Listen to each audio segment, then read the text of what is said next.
right, welcome back everyone to Audio Pong. This is Marco speaking here. Next to me is Zach, as What's always. up? And today we've got our guests Philip and Nave from Gaming Together. They're going to be joining us. We're going to be talking about storytelling today in different forms, but mainly in video gaming. Before we do that, I just want to say thank you to our new patron, Camden, for your support. We really, really appreciate it. And spread the word, folks. Share Audio Pong with your friends, and also check out Gaming Together. There's a reason why they're with us here today. We love their podcast, so we want you to listen to them as well. So first, also let me thank you guys for doing this today. It's always fun when we do a conversation or have a podcast in general. And as you know, with our show, we're up to talk about any topic you want to talk about. It doesn't matter how controversial or silly it is. But so I think it's safe to say we're all gamers, right? Yeah, everyone here is a gamer, Oh, a yeah. video gamer. Yeah, we're all gamers. And one thing I don't know about you guys, but I think about all the time is the storytelling in video games, and really just how good it is in general. How it just, to me, blows Hollywood out of the water. A lot of different other entertainment medias, actually. That's the only reason I play video games is for the story. I don't really play video games because I like gameplay per se. I really just like the story of most games, and I like the aspect of controlling the movie, because that's kind of like what it is. It's like a movie that you control, and I think that's kind of cool. You know, I it's think kind that's of pretty interesting. interesting because Yeah, I like think that's a really wide spectrum. Even in one singular person, you can have many different archetypes depending on your mood. Especially for me, I'm like really eclectic with all kinds of things. Yeah, I mean, for like video games, I mean, I don't like certain gameplay styles, like turn-based. I can't stand it. It doesn't matter how good your story is. Like, what's that? The new Marvel game that came out. It's not Marvel Snap. Second Son. Midnight Suns. Midnight Suns. Oh, It looks cool, but I'll never play that game. You know what I'm curious to know is my first question will be this: favorite RPG storyline? Go, Philip. the first one I can think of is Final Fantasy 15. Like that one just jumped out to me. I don't know why. I'm sure there's probably better RPGs, Well, but that's really new too. That's pretty modern. yeah, well, that was the first Final Fantasy that I really played, and what got me is the whole premise of the game is it's uh basically boys on the road or boys road trip is Yeah. the whole Oh game, yeah, and then things Yeah, just happen along it the way. totally is. Like, you played it? One of you? Yeah, I've played it through my friends. Because I'm actually a really big Final Fantasy fan, and that's probably the one Final Fantasy I don't own and or have beaten. But Yeah. I thought Conan O'Brien's he put it, this may not be verbatim, but he's like, it's like watching like like a Swedish punk rock band like travel across Nevada in all leather. It's so I stupid. was Like, just like, yeah, the game is I stupid. couldn't get that Let me image just out put of that my out head there. after that. Like, the whole premise is like your boys take you out, like it's like you're going to your wedding. The boys take you out for one last road trip. You're on your Yeah, way back to the castle to get married to hang out with your dad. While you're gone, by the way, you're the crown prince. Your dad gets yeah. murdered by another nation that's led by your great great grandpa or uncle or something. I don't even remember. He kidnaps your bride to be because she's the princess of a semi neutral Swedish country or something like that. And then you have to go rescue her while reclaiming the throne. And the whole time you're having an emotional journey with each of your bros that you've grown up with, and they're your sworn bodyguards, like your sworn swords at the same time. So you come into your own as a king, even though you're just like a emo dark boy with your own edgy past and everything else. It's stupid, but I really got into it, and I So wanted you're to just see describing where the modern story day went. War and Peace. Is it? No, I don't know. That's a big book. I don't read I've read fiction. it. I'm like, it could have just been a literal Pull translation. out that education on me. yeah. I have no idea. I was just saying shit. It's so Yeah, I hate it when he whips it back around to me. I don't know. I don't like doubling down. 15's But really with this interesting story, though because it's like you have that Instagram boy who's always taking pics. This is the only real thing that stuck with me in that game. But you have a boy who's like always like taking pictures of stuff, photography nerd. And you can look in your album and like pick every night you go to sleep, you camp out with these guys, you get to pick the pictures, like a couple of them that you actually like, and he puts it in the photo album, throws the rest away. Well, at the very end of the game, it's very emotional. I'm not going to spoil anything crazy, but like at the very end of the game, there's like some real sad boy stuff happening. And then you take one last look at the photo album and you pick your favorite one, and you just flip through this photo album. We'll talk about this a little bit later about like emergent narrative, but like you flip through this and it's completely random. He's not taking pictures of the same thing in everyone's game, so everyone's gonna have their own journey that they flip through, and they're gonna pick their favorite picture, and then that's going to be like this thing that shows up at the end of the credits. It's really like actually Well, that's really cool. heartwarming. Yeah. Yeah, Uh, no, that I think sounds that awesome. I didn't know that it was. I never played the game, but I've seen like clips of it. Like you're talking about the road trip aspect. That's like mainly what I saw was them just driving in a car, and it looks beautiful. Like it's a beautiful looking game, but like it's turn based. Is at least I figure it is because it's Final uh, Fantasy, and most of those games it's are. actually like an action type combat system. It's Yeah, Is it it's similar really? and to my favorite Final Fantasy, believe it or not, is 12. And the combat system in 15 is very similar to 12. It's very like in the moment action. It's like a Mm. mix of like what do they call it? It's like ATS or something like it's a mix of turns. So you still have yeah. or is 15 that way? I forget actually if it No, has the 15 ATS you can system or not. button mash in 15 Oh, okay. and it's full action Oh, combat. The last one that had the action bars was 13, I think, that had ATB bars, which was like That's what it is. you ATB, needed right, to right. charge up so many bars before you could act, but you could act out of turn if you just use less bars. What was the name of that? I can't remember. There was an RPG that it was sort of like a under the table hit for me. Like it should have been a bigger game. It was called White Knight Chronicles, I think. Does that sound familiar? White No, Knight never It was heard the of Chronicles it. White is a Knight game. That was a Yeah, yeah, PlayStation White 3 Knight game, right? Chronicles. Yeah, do you guys remember that one? So that what was unique about that one is it had an ATB system that was really fun, and it had something you rarely see in a single player RPG or any game for that matter. But you had like a town building, like mini game. So it kind of reminded me of like Breath of Fire. If you guys have ever played that series or any of those games, they're famous for like their mini games, right? Like stuff you could just do on the side, like pretty much any Japanese RPG, really, when you think about it. And I just thought that was so cool. And one of the cooler aspects of it was you could build this town, and you had limits on to how you could design it based on choice.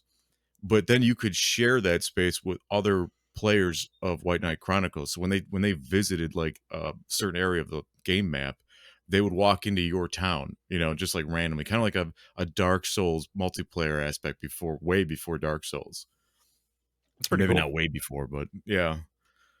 So yeah, Final Fantasy 15. That's definitely a game I think I'm going to come back to and play. I think the only reason I didn't get it yet was I pretty much spoiled it for myself by Damn. knowing too much about the storyline and watching cutscenes and stuff like that. But I'll come back to it eventually. but if it's more of a button mash game, I guess I'll have to go check it out then. It sounds like it could be The interesting because it combat looks beautiful. isn't really worth it almost, like it's weird to say what you actually do in this game, but it feels like it's just a journey almost because the combat is just okay. The cutscenes are kind of cringe in some parts. A lot of the interactions that you actually get in the game or the quests are kind of they feel like time wasters. But whenever I was doing it, like playing the game, I was kind of isolated a little bit. Like I wasn't playing games online with my friends or anything. Uh, I was just getting back into gaming really, and I got Game Pass. And one of the first things I downloaded was Final Fantasy 15. So it became like kind of a friend simulator for me whenever I was playing it. That I would just log in and grind out hours with these cute anime boys, and that's just all the gaming I was doing. Are you saying the ramen noodle advertisement side mission is a waste of time, Philip? Because that was my Yeah, favorite side mission. where you gather ingredients for cup noodles. Yeah, for Nissan cup noodles. Yeah. Or you have to go and check out the new wedding dress because that's what six guys dressed in leather do on their Well, they time do. off.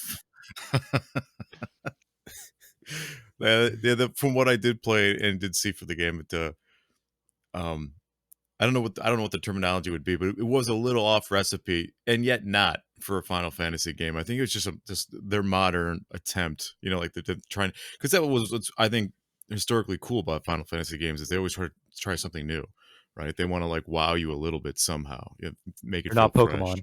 Did you see that the ESRB No, rating for Final Fantasy 16 got released? And it's like rated M for mature, and there's things like hate crimes and I prostitution saw in that. there, and I was like, whoa, like what is this game gonna be doing? Well, Final Fantasy games used to do that Yeah, without remember having to 7? label it. Like, if you go back and play, like, 6 or 7 or even 5, like, they've got all that. There's lots of, like, there's slavery, like, there's all these, like, really mature themes, which I don't know about what do you guys think about well, okay, we'll save that question. Let's go to Nave now. What's your favorite RPG? I wanna go around table. Let's see. Um, I had an answer and I forgot it, and so now the first thing that's coming to my head Mass is Effect. Lost Odyssey. Oh. Oh, I thought we were talking about JRPGs. Are we talking about regular It could RP be any RPG you want, yeah. Oh god, maybe Dragon Age Origins, I'm not sure. I Well, I think was it's Dragon expecting Age Oh, Origins then. yours to be Mass Effect because you talk about it, like, forever. Oh yeah, I love well, Mass Effect is so referential. You can like almost anyone can like understand when you're talking about like a couple like I don't know what I'm talking about. Dragon Age is so much more niche than Mass Effect is, so it's so much easier to evoke memories of Mass Effect than Dragon Age, but I prefer Dragon Age Origins over all of the Mass Effects. Even though I think I probably had more of an emotional journey throughout the trilogy of Mass Effect, but that's mostly because the trilogy is consistently good. Meanwhile, Dragon Age Origins is the only good Dragon Age game that was ever made. Oh man, I bristle at that. We can have we can pocket that one and come back to it if you want because I was so upset with Dragon Age Origins. It's not even funny. I played it Wow. twice. That's how mad I was. Well, How does that's that the make sense? I had a friend who was I kept playing it and going, I hate this because I was trying to play it my way, and he was just like, I swear, dude, just play a warrior and be a tank until you understand how to actually play the game. Because of course I was trying to play it like Dynasty Warriors, and that's not how you play that game. But once I Mm. did that, once I played through as a human warrior, I was just it's like everything else is hard mode. Even human warrior DPS is hard mode in that game. It's so easy to fail.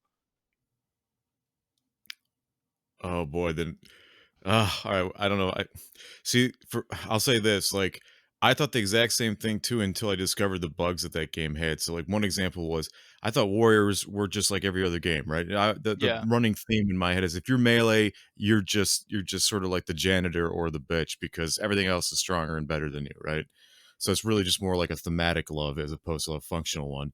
But there is a haste buff in Origins, right? Mhm. And you can couple Yeah. it with another speed buff. And if you do that, your melee attacks, the speed of your melee attacks are so fast that using special attacks are useless. So you really just go in there and just become a Cuisinart and you just chop, chop, chop, chop, chop. And when I discovered that, the game immediately flipped on its head and became easy mode. I killed my first or second dragon that I was struggling with just by doing that. And it was an accidental occurrence because I had set the AI on a follower that just, I'm like, just screw it, just buff. Just do nothing but buff, you're worthless, right? Yeah. And that's all she did. She was like a druid or something. And when those two speed buffs doubled up on each other, my main character just went ape shit and just ran through everything. Ran through the ads, the henchmen, and the dragon like it was nothing. God, you're making me But want to play more Dragon. You made me want to I stop know. Now you playing gotta go Dragon Age. back and try that, right? Because that was fun for me. What was interesting about that was the first game I played that not only was fully voiced, like every dialogue is fully voiced and well voice acted for the most part. But there are some conversations that were so long. I remember I was talking to the druid people, the tree people, or whatever. I was in some forest, and I had just finished a mission. I literally spent 45 minutes going through the dialogue of this NPC just because I'm OCD completionist, right? I got to discover Yeah. everything. And literally 45 minutes later, I mean, I was bored. Like I don't remember what the hell she was even talking about, but I just had to do it. Got a lot But of lore. I was blown away. That is something hard to do whenever you have like such an expansive universe in games. Like I highly recommend people whenever they're playing any RPG that has like tons and tons of lore that you should just kind of like go at your own pace and do what you feel like you would do in the situation rather than try and check everything off and get overwhelmed really fast because there's always the additional playthrough which a lot of these RPGs encourage with all of their different like usually they have a whole bunch of branching narrative and a whole bunch of customization of your characters, like classes and everything like that. Like with that Mhm. implicit ability to replay the game and have a completely unique experience, that can be kind of a playthrough of cleanup where you're going through and figuring out. Like it's like Mass Effect. You can't do Renegade and Paragon all the way the entire game, right? You can either go full Renegade, full Paragon, or just do what you think is correct in the moments, which I recommend, by the way. But yeah, I don't know what I'm talking about. I lost my train of thought. What do That's you right. mean? I'm You don't curious like to know those what. parts in Mass Effect where there's a renegade option where it says, like, "Shut this man up," and you click it, and then you shoot him in the head? Yeah, dude, I love those. They're so funny. Or the lady that's harassing you, the reporter, and you're just like, I'm done with this conversation. Bah! And just punch her right in the mouth. I'm That's like, not what I oh my wanted, god. Shepard. You can't do Just that. pull McClintock, huh? Just MacGyver her. Nice. All right, Zach, you're next. What's your favorite RPG of I all don't. time? Okay, I've been trying to think this whole time. I'm thinking like Dragon's Dogma though. Uh, Oh, like that's an RPG, right? You classify that Yeah. oh, as. you kidding? That's like the best RPG ever made, All dude. right, I all love right. that Well, then game. I'm glad I chose it. I qualify it. That game had such I a like that a unique lot. system. My problem with that game though is that I didn't like. I guess I didn't develop my relationships properly in that game because at the end, all of a sudden, the princess was in love with me, and I'm like, where did this come from? Like, I was like, I was not expecting that. Like, I didn't really woo her. I didn't know. Like, I don't think I wooed anyone else though. And, like, I It's just can't. had Zach presence, But man. like, yeah, there was something I did make me in the game. I made like a I do that all the giant time. me, and I was like, this is the best. And I made my pawn look like my girlfriend at the time too. It was so good. Oh man. And she was just all she was doing was casting heal on me. I'm like, this is the best. Sticky controller syndrome. And that But it pawn was really was great. fun. I liked all the different kinds of monsters. I thought that was really cool because it was very like it was very accurate to lore in that aspect of like how the monsters look, like the chimera, the I can't remember what the lizard things were in the swamp, like or the The streams. salamander people. Yeah, like Yeah. those things. It had it had dragons and everything. I was like, this game, like, it surprised me on how many monster types there were. Like that's what I really liked that. I thought that was really cool. The story was fun. I really liked it. It was a good one. I agree. That is like one of the best for me. That's one of the best RPGs ever made. I may even choose it as mine because Okay. it's just so good. I think though um for me the first RPG because I that's all I really played and really all I still play for the most part is RPGs. But when I was younger, I don't even remember how young. I must have been a teenager. There was a game for the PlayStation 1 called Vagrant Story. Do you guys remember Vagrant Story on the PS1? Nah. I Tell me remember the about it. box art. I remember seeing So it at Vagrant GameStop. Story, yeah. So the art style in Vagrant Story was eventually adapted to become sort of like the default art style for modern Final Fantasy games. So like if you play 12 or 14 or 13, even the world that they're set in, the politics and races, that's all from are derived from Vagrant Story, right? But Vagrant Story, even to this day, has the most unique crafting, like interesting crafting and combat system that I can think of. And basically, you hit a button, and the game became like VATS, like it was VATS before the Mhm. VATS existed, and the sphere explodes from the character, and anything in that the range of the spheres depend or determined by the weapon that you're wielding, right? So daggers and one-handed swords like a gladius, they're pretty short, right? They're close quarter, and of course spears are further, and then whatever lands in that sphere is what you can target, and it's done by body part. So because different monsters have different weaknesses, right? If you're fighting like I don't know, like a golem or something, it doesn't really have a neck or a head, so it's very difficult to hurt it there. So you have to go for like the hands or the feet, things like that. So it was very cool. And then the animation, even for the time, was done so well that your character would properly aim for those parts of the character when he attacked. And then on top of that, they had what was called an affinity system. And the affinity system was every time you use, because all weapons were crafted by you and by materials that you chose, kind of like Dagger Falls. You had like gold and mithril, or like any of the Elder Scrolls games, right? Mhm. Yeah. And each material type had affinities based on the enemies you were fighting. And when you fought enemies, the more you fought them, the stronger you made the weapon against them. So it encouraged, like it made grinding fun, basically. Like I wanted to go back to the sewers to kill the lizard people or whatever, because I wanted to make this spear that could just annihilate them later in the game, or be better at fighting a boss or something like that. And That's it funny. That was makes me just, think about, like, yeah, whenever you get a named sword or something like that, you find a sword that someone been grinding in the sewer on rats or something like, "Oh, I got Rat Master 9000. This thing has yeah. killed a bajillion rats and is really good at killing them." No, that's a funny thought. Like, yeah, like I wish more games had that kind of style of humor, even because like a lot, like you said, like a lot of times the storyline behind like a blade was like, oh, the amount of blood it drank in like such and such battle or whatever. It's like, well, yeah, well, what if it was just belonged to some kid who was an orphan in the sewers and he just killed nothing but cockroaches and rats? It's like, why doesn't that name? Why doesn't that sword have a name? I've been listening It's to the audiobook for The Hobbit, and so that you just evoked a memory of that book, Philip, where there's a Frodo has the sword made by elves that has been killing goblins, and when they get was it captured, they're like, Sting? they are murderers. Yeah, Sting, and he's like, they're murderers. This sword is an elf. A goblin killer. And I was just like, oh, that's a goofy ass way to get, like railroad them. That was like such a D and D way to railroad them into getting arrested. Yeah, It is. It is.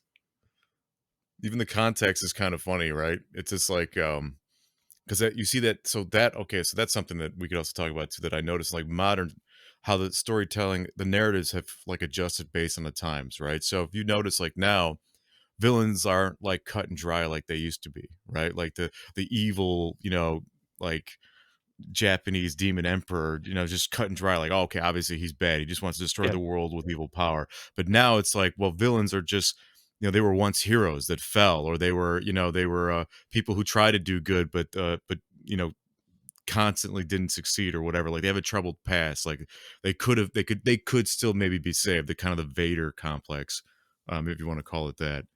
And those I gray don't know. villains. Yeah. I just find sometimes I find that interesting. Other times I feel like I'm like, no, no, he's bad.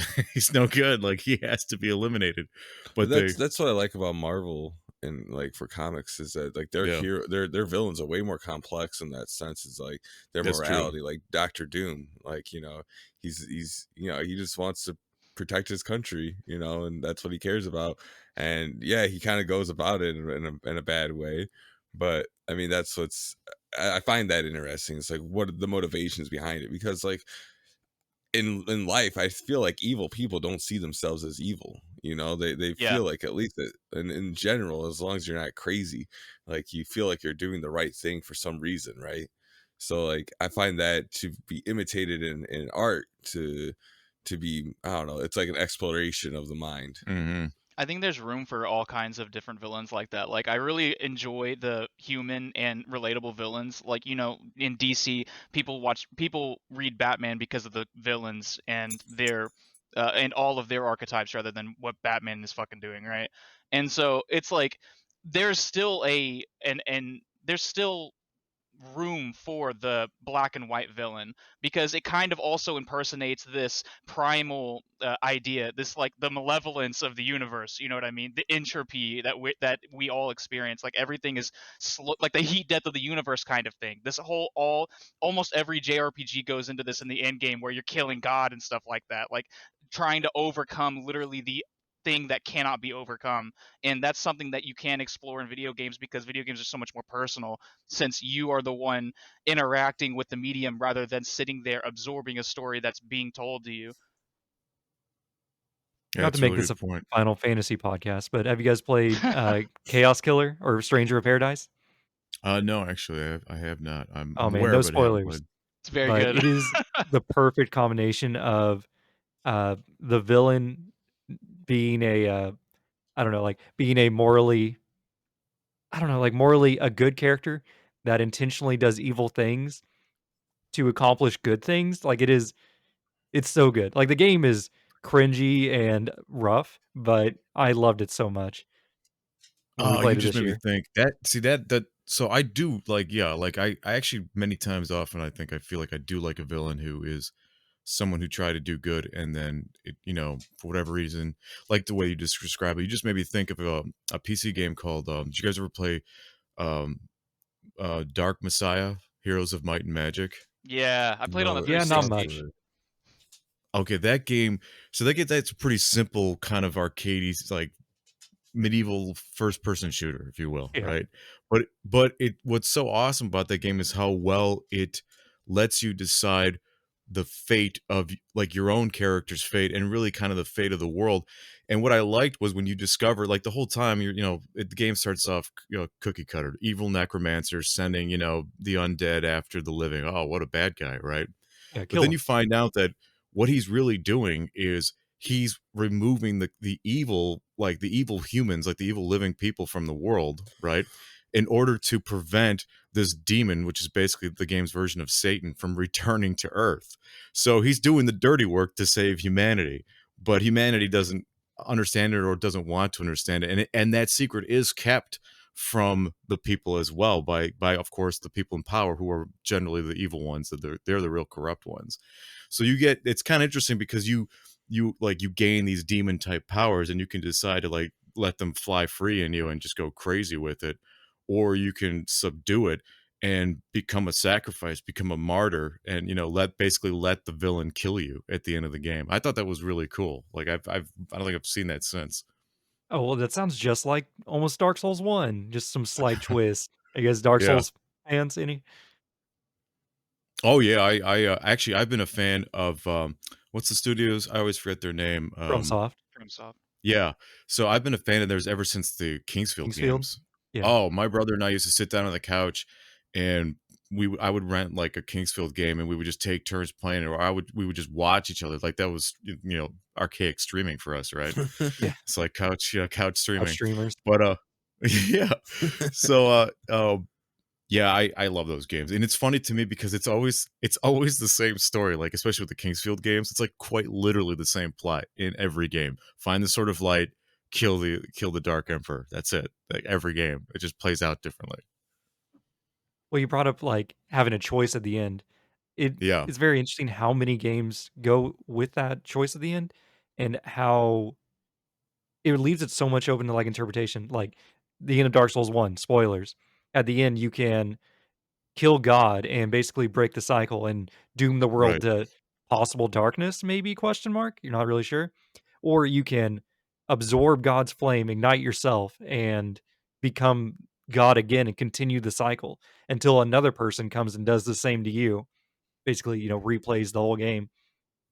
Or Mm. What's have you your guys played yeah? Go ahead. Bastion?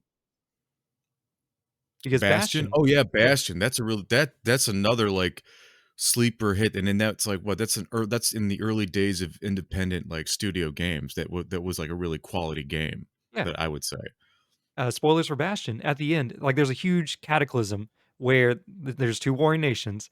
One of them uses a weapon. We don't know which side. I don't think it's implicitly said, but one of them causes basically the destruction of thousands of lives. Everyone dies.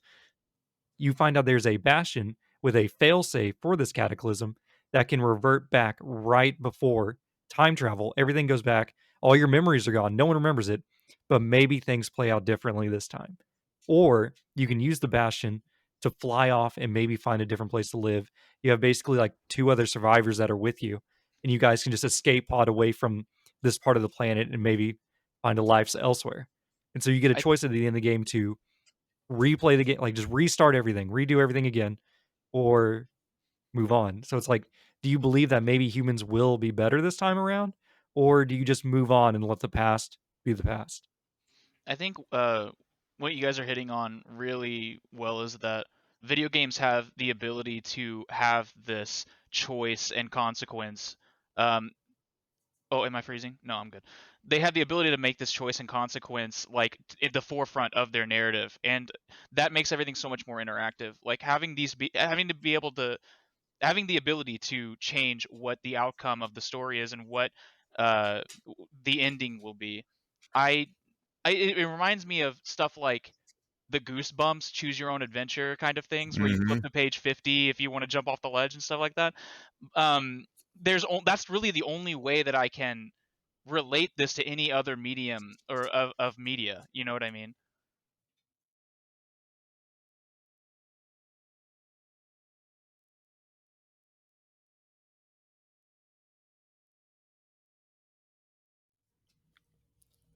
So I'm a big fan of comic book character video games when they're done well, and it really actually upsets me that the only two I can think of are Batman and Spider-Man. Though I think they ace them most of the time, which is Yeah. pretty good. But my all-time favorite comic book character, other than maybe Spawn, is Superman. And I just don't understand. Well, I understand, but I think I have a solution for making a good Superman game. But why? It's like, why hasn't anyone done a good one yet? Why are they all been? Well, they're all trash. I can't think of a good Superman game. So, Well, you have the era as well. Those games were difficult to make. oh, because of the Because flying and his yeah, the powers. flying, the powers, like everything. There's a lot of effects going on, a lot of stuff happening with Superman. Yeah. So those games would be difficult to make, in like the mid early 2000s. Because that's really when was the last Superman game? I feel like it was PS1, right? No, it wasn't the 64? Xbox one based on Superman Returns, right? Oh, was it That was the last one I remember Xbox liking the One? Is that what you flying. said? I don't know, it was Xbox One or I don't know the generations of Xbox. I was never an Xbox fan. It's not as clear cut as the PlayStation. Yeah. Yeah. What year was it?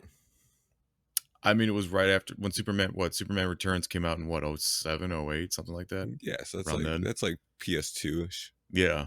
PS2 era, PS3, something like that. Yeah. I think there's something This inherently is a wrong. difficult game to make. Or not wrong, but like something inherently difficult to make a Superman game, and that's just how OP Superman seems to be. And it's like in games like that, how do you raise the stakes? How do you like make things seem dramatic? Usually in Superman games, it's the people you're trying to save that is the object of failure. Usually it's because they died, or they were captured. But Hmm. then again, Superman can like go to different galaxies and back in like milliseconds, right? Like it's a weird character to kind of have to build a game around. The game that really comes to mind, that's kind of in a similar situation but actually pulled it off, is Deadpool, where Deadpool, he doesn't really die. I'm not really familiar with comic books and comic book characters, but I know Deadpool kind of regenerates. Like he is like he's It's like like Wolverine, right? Wolverine. Yeah, yeah. Yeah. And so in that game, because Deadpool is such like a fourth wall breaking character, he's always referencing that he knows he's in a video game and that he knows there are video game developers. He even like fourth wall breaks that they're running out of budget, and then the game shifts from a third person action game to a 2D side scroller for a little while because they don't have enough money to make a third person game anymore. Oh yeah. But it's like, how can you do something like that with Superman and the medium of video games, with it being so interactive? Like, how do you play the altruistic god hero, but don't run around picking up taxis and smashing civilians GTA style, like I would probably immediately start trying to do. I think I got one for you, Nave. If I might step in here. See, my biggest issue with like how do you make a Superman game is like how would you design the control scheme for that? Because everyone knows in like I don't know, like in the Spider-Man games, we see there seems to be two major. I haven't played them, but it looks like there's two major kind of control schemes where there's just like the free web swinging around when you're moving around the city. You have like your traversal type controls, and then you get Mm-hmm. into the Arkham style beat 'em up sections where you're So like good. seeing from like a upper point of view and you're like doing your combos and jumping around and fighting everyone. Like you're completely controlling the character in very different ways in those two stages. And then I think Right. they have like the quick time events in those games, right? Yeah. Yeah. Yeah.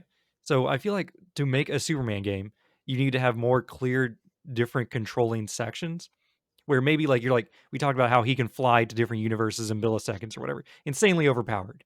Uh, maybe there's like a flying mode or like a slowed down time mode where he is moving faster than the speed of light or whatever, faster than a sunbeam. I don't know what Superman does. Faster than the speed of sound Oh, originally. speed of Bullet. sound, speeding train, all Speeding that stuff. sound. That is Or bullet, yeah, bullet then speeding sound. bullet. Yeah, and Oh then my light. Oh, goodness. bullet. Okay. Quite The faster than sound. inaccuracies of comic book lore in this conversation is blowing my mind. Excuse me, professor. I've held in a lot recently. Okay, so Yeah. for this That conversation, reminds I me. just remember There's an Superman Go from ahead. the interesting thing. Multiverses game or Injustice. Like that's the only Superman I really Oh, know from video damn it, games. Philip. You What? stole it from me. I was going to say the best Superman games are the Injustice games, because all of those games are just Superman does a thing, does whatever he wants, and then everyone around him reacts to what Superman is doing. And I think that that is the problem. He's like a narrative black hole where you either have to use some weird, goofy thing like either magic or like kryptonite or stuff like that, like a MacGuffin basically to stop Superman from doing evil things, or because in Injustice he's evil. That's the whole plot line of the game, is that he likes killing people now. And it's like, how do you stop that? And in the it reminds me of Marvel versus Capcom, actually. Or not Marvel versus Capcom, Marvel DC Mortal Kombat. What is Superman? I'm getting confused now. He's But DC. it's Mortal Kombat versus DC Universe. That is the game I'm thinking of, where the entire game is someone developed a pill that makes you as strong and indestructible as Superman, and that is why Scorpion doesn't get his head knocked off of clean off his shoulders when Superman punches him in the face, because or why Joker can fight Wonder Woman, right? It's like that's the only because everyone ate a pill that made them super strong, and it's like those things, those like weird mental gymnastics that you have to play around like the strongest of the comic book characters makes it very difficult to kind of you have to have a lot of uh, separation from reality whenever you're trying. I can't remember the specific term, but you have to like separate yourself from like what is realistic in the situation and just try to enjoy the game as it's being presented to you. And not a lot of people are able to do that right off the bat. And first impressions are so important. So if your first impression is Superman's way stronger than the Joker, why didn't he just die when he got punched? That's dumb. I don't care anymore. Then if you're in, that's you'd be inclined to not like the material. If that any of that makes sense. No, you No, make I sense get with what you're that. saying, but I don't think it's really that hard to make a strong character in a video game, especially when you have stories already written for you. With Superman, like everything's already written, so you just take whatever popular line that you want that's a Superman comic and you just adapt that into a video game. Like that couldn't be too difficult. I mean, just look at like God of War. He's a fucking god, right? So there's not much stronger than that, you know. And he has trials and tribulations, and you can do that with Superman too. Superman, he I think that he is a very morally upright person, and he doesn't have any problems with that. That's my main problem with Superman, is that he just doesn't seem to have like a um it's not a difficult choice ever. Like he always just does the right thing no matter what. Like it's just inherent to him. But you can still create, he still does have a hard time dealing with being the last Kryptonian, right? Like that there's still interesting narratives to go down for him, so you can still create like a good story, which they do. You know, there are good Superman stories. I just don't find him as compelling as some do as a character. Because it's hard Well, to you know, kind of relate. well, I also think I actually, Zach, you're kind of in my mind there with that one because that's one way I think of like a trope with Superman, especially in a video game, is that he has to be sort of like Hulk smash, right? But there's like a really well told story about Superman would be an interesting game as well. I also think like when you mentioned like flying through space to different planets and stuff like that, I also think that there's things you could do only with Superman that'd be really interesting and new in a video game. Like I had a dream once where I could literally jump off the planet and then land on the moon and then jump from the moon and then land on Mars. So it's like I like that. it was so fun, right? It was like the most fun dream. And I thought, man, just now we were talking, like, how awesome would that be if I could just leap or bound as Superman to just different planets? Because you have games like No Man's Sky where, you know, you have literally an infinite like universe of like galaxies and planets to go to. You wouldn't even need that. You could just take one galaxy, let's say, and generate something, you know, similar. And how cool would it be to go from like, you know, to like New Genesis or something, from like Earth to New Genesis as Superman by just flying or zipping or literally like bounding to it. I mean You know, no load screen. You just like you watch the character like bound through space, and then wham, you're in a totally new environment. Like, you know, like all these like space age, you know, neo tech and shit like that. That to me would be very I think cool. that would be a good game for Superman. It would be something to do with Darkseid. I mean, what other? Yeah, there's no I what mean, other villain compares to him. Zod, Yeah. but that could be fun too. Like just playing out that movie where Zod comes to Earth and then they take over. You know, Zod and his I forget his wife's name, and he has a son or something like that too. That might actually be New 52, which is kind of I think that's garbage. yeah, it is. Yeah. I agree. I think in order to tackle something like that, I think you guys are on like what is unique about this character? What can we do with this character in order to make something evocative? And it's like I think that that's the right path. And I also like the idea of personal conflict in a large scale situation kind of thing, like having a very interpersonal relationship with Superman and the people that are around him while he's trying to do these things. I think that it would be very important to tackle something like that because you can't look large scale with Superman because he just wins, right?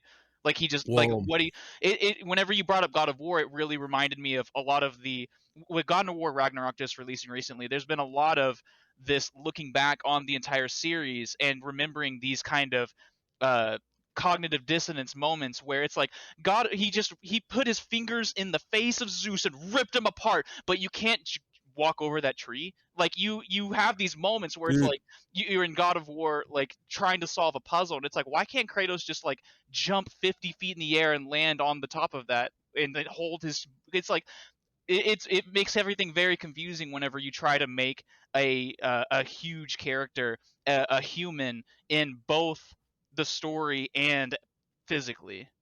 right. No, you depower. You're trying to power scale, really, is what you're doing. You're trying to match your environment to your character, which is a difficult thing. I mean, and any element or medium, I should say, has that trouble, right? Video games have that trouble, comic books have that trouble, movies have that trouble. When you like look at, I mean, I haven't seen Black Adam, but I heard some very bad things about it, and then like how it just didn't make a lot of sense, and how some people were like, well, you heard me tear it apart. That's probably what. I mean, that's true, but that's an issue, is power scaling, and that's across the board in any medium. When you bring two characters together, it's like even when you have the Hulk versus Wolverine, like, does Wolverine really have a chance against the Hulk? I mean, I mean, that dude can deflect bullets off his skin, so he's you're not really gonna pierce that with some adamantium. I just don't think so. Wasn't there But a funny quote by Stan Lee? I think it was Stan Lee where he said, where someone asked him how they choose who wins in comic books, and he says something like, "Whoever's writing." It's like, Yeah, yeah, how does whoever's someone writing, win? whoever's more popular, whatever makes the story go where it needs to go. I mean, that's it's really just WWE wrestling for a lot of it. Who's the winner You of the know. week? I mean, Yeah. Right. Which is you're always not Stone wrong. Cold. It's always Steve Austin. My problem though, man, you were talking about Ragnarok. I love God of War, right? That's one of the reasons I went to school to make video games, right? That was something I always wanted to do, was write stories for video games. I went to school for it and everything. Didn't get into it, like the field, but that's that's a different path, different life. That's okay. Um, but my problem with Ragnarok and the last God of War is that he's too tamed. He's not Kratos anymore, and it makes sense. It's an evolution of his character, and I like that. I like that he has growth. That's cool. But as a player, I want to play a vicious, brutal monster. Like, that's what I want out of Kratos. I don't want this like, This yes, brooding yeah, philosopher sad warrior. dad. yeah, Yeah. it's just not as fun. It's like man, I like when there's this point where you're going down these tracks and you get derailed, and then you pop up out of like this like whatever cart, right? And a troll is there, and he just, with no effort, he just hacks through it. And this thing's like huge. It's like twice your size. But then like later I'm having trouble with the Draugr. It's like, what is this? This makes no sense. Yeah, you got to That's suspend your I was disbelief, like so Nate was talking about. yeah, and so frustrated. I'm like, and I try to rationalize it in my head, right? It's like, okay, how can this make sense so I can enjoy this freaking game? Because that's really all I want to do, is enjoy the game. And the only conclusion I can come to is like, okay, maybe he's just trying to prepare Atreus, right? As Atreus, this is Atreus's journey. Maybe that's what this is about. This is about, because I haven't finished Ragnarok yet. Yeah. But maybe that's like his point, is like he's holding back so Atreus can learn to become as strong as him, but not through the same path that Kratos became strong, because he does want, he's a good dad, he cares. I mean, really, that's all it takes, I guess, to be a good father, is as long as you care and you're there. That's really what matters, and that's what he's trying to do, is he's trying to prepare his son for the future when he's not there. But I don't know, it's just frustrating. No, I agree. I have a lot of problems with that character too, especially the modern version, because I mean, they really just make him mortal again. I mean, he's obviously aged, so it's like, if he's a god, why is he aging, right? Why? I mean, Well, I mean, in Norse mythology, Idun, right? mm, She has apples, and in the game you Right. find her apples, and that extends your life. Right. And in Norse mythology, it's the apples It's a are like the golden fountain. apple, They're like the yeah. fountain of youth, right? Right. It keeps you young, and you have to continuously eat these throughout your life to stay young. When she gets kidnapped by Thiazi, I think it is, one of the giants, right? all the gods get old and they start to like, show their age. And they start to like wither and stuff and become weak. Even Thor becomes weak, and then they have to like, get Idun back and everything. But he's not from. No, he's not. But I mean, saying that gods can't get old, I mean, that's all I was going off of. You're right. You're right. For like the Norse mythology, it totally works out that way. And I actually like that that they're kind of mortal in that way. But I mean, like with Kratos, with the Greek gods. Although I guess, it is, now that I think about it, Zeus is often depicted as sort of elderly, right? Yeah. So it's like, why? If he's immortal. Because he's the father. He's what is Yeah, all father? right. Or am I thinking of Norse again? Yeah, Zeus has his own father, right? Yeah, Well, the I mean, Titans. yeah. So does Odin. Odin has a father too. Yeah. It's Bori. Yeah. But I mean, yeah, Zeus has Kronos, and Kronos is Uranus, or something like that. Uranus. Uranus, that's how I always said it. Uranus, yeah. Good job. So stupid. Fucking Hercules. Shout out to Disney. Right. Dude, that is a movie for whatever reason, I can always watch. I love It's a good Hercules. one. It's just so good So good. for me. Yeah. It's like a guilty pleasure kind of thing, you just put it, if it's on, I have to watch it kind of thing. It'll just steal my attention. Speaking of movies and speaking of Sony and all of that stuff, I wanted to talk about something similar to what you were complaining about with the whatever. Man, we just went through so many things, so now I don't even know where that train of thought started. But the movies that try to emulate, or games that try to emulate movies as hard as they can, and this has been a really serious problem in Sony's camp right now with The Last of Us and Horizon and God of War, and there's even other games like Yakuza, one of my favorite series, is also guilty of this. Metal Gear Solid, the games that really try to be movies more than they try to be games at a lot of points in time. And I want to contrast that with games that use the medium that they're in as part of the narrative. And there are a lot of examples that are like this with which loops back around to the branching narratives that we were talking about also. Spec Ops: The Line is like it's on the pedestal of the epitome of video game narrative for me. I don't know if you guys have played Spec Ops: The Line, have you? It's like a 360 PS3 game. Woo! Well, okay, so I can't spoil anything. I probably wouldn't spoil much anyways, because I recommend everyone, if you like video games and you like narrative, you have to go play Spec Ops: The Line. And it's incredible. And it uses the ideas of like the games that surrounded it, because this was peak Call of Duty, Battlefield, Medal of Honor time. This was the Xbox 360 PS3 generation. Everything's gray with a stoic man staring at the box art with the gun in his hand. That's how all the box arts looked. And that's how this game's box art looks. And this game, it coaxes you in. It is a extreme critique of the idea that that playing these games to feel good is dumb, and it is so incredible. It's I can't talk about it now because you guys definitely don't know what I'm talking about. But well, the point I for think you're trying to make is when in the narrative they give you such an interesting point that's usually like a switch or a twist. It might not even need to be like a real like narrative type twist, but whenever it lets you recontextualize everything you've experienced so far and what you're going to experience in the future of the game, I feel like that's something special in games that we don't always see in our other medias. There are many times in that game yeah. where there is double speak happening, where the game, not like 1984 double speak, but Okay, like that's what I thought you meant. Yeah. the game is talking to Walker, your character, but the game is also looking right at the screen and talking directly to you as a player.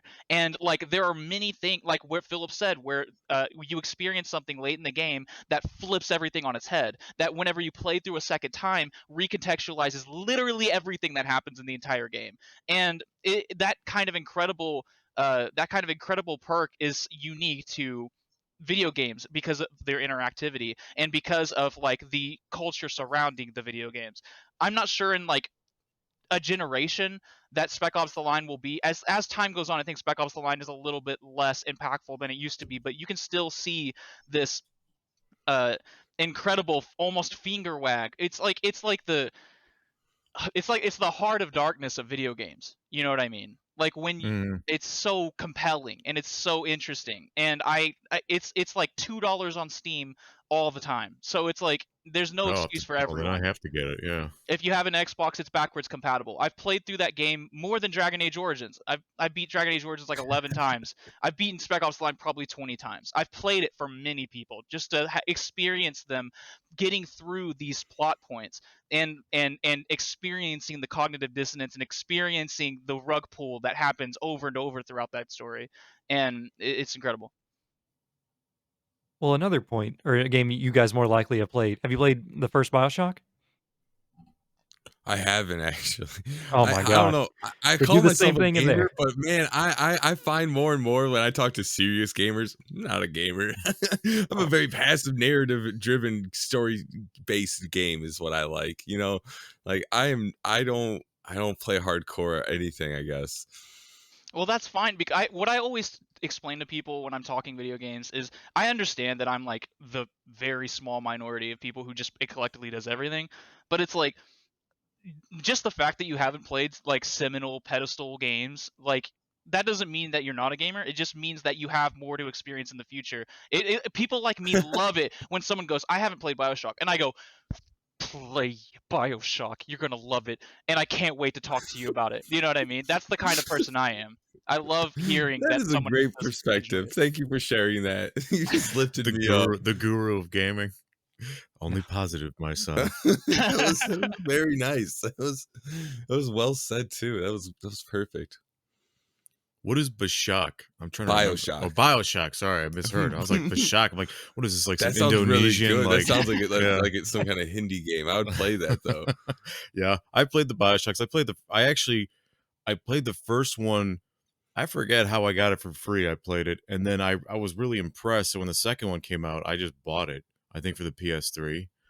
And I was gonna ask that. I was gonna ask how you guys feel about like when it comes to really any kind of game. It doesn't have to be an RPG. It can be a shooter. Do you like something that the story is more on rails where you don't make decisions, or do you prefer that you were involved in decision making and it matters, like Legacy of Kain, for example, where like you literally get the choice to sacrifice yourself and save the pillars of eternity, or damn the world and become its like evil conqueror. Hmm. I don't really have a preference. I kind of like allow the artist to express their art in whatever way they see fit, and I just kind of interpret it through that lens. I just want the things that I'm playing to be consistent about that. One real big hang up, me and Philip sometime this year played a game called Gears of War 5, and that game, Mm. that entire series, it never has any kind of like narrative like divergent, right? It's always this is the story that you're playing and you're just experiencing it through the eyes of these characters, and you aren't these characters, you're just playing the game, right?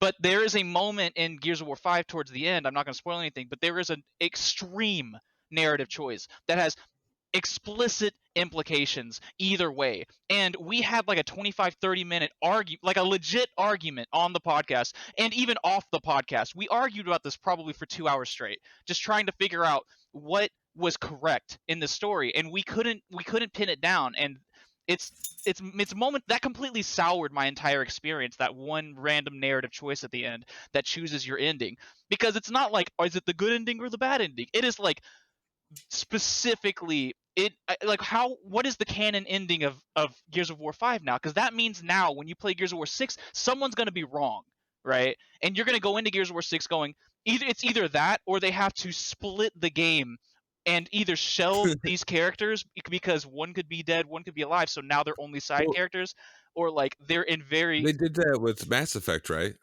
they did, but But it was single player, and it would load your save. well, I Mm. mean, I think the specific thing about Mass Effect is that the game you are Shepard. The game encourages you to put yourself as Shepard, rather than Right. Gears of War, where these are fleshed out characters with their own personalities and their own You're right. goals. And so I that's you caught me because I had to think about that for a second. I was like, wait a minute, they did, and I love Mass Effect. Yeah. I mean, my favorite kind of game is I mean, I don't really mind if it's either my choice or it's on the rails, as long as the characters are fleshed out. Really, that's what matters to me. Like I love Heavy Rain, Beyond Two Souls, Detroit Becoming Human, like those Oh kinds yeah. Dead by Dawn. Those are fun. Those are great games. Those are immaculate stories. Those movies they're that's what they are. They're movies with buttons, but Yeah. they're amazing. But I also really like, old school God of War, Prince of Persia. What other games?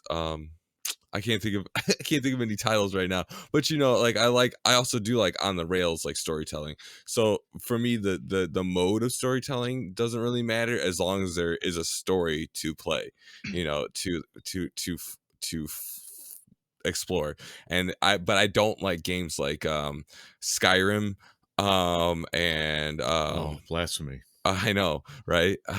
What else? Dark Souls, where the story's within the environment and you have to discover it.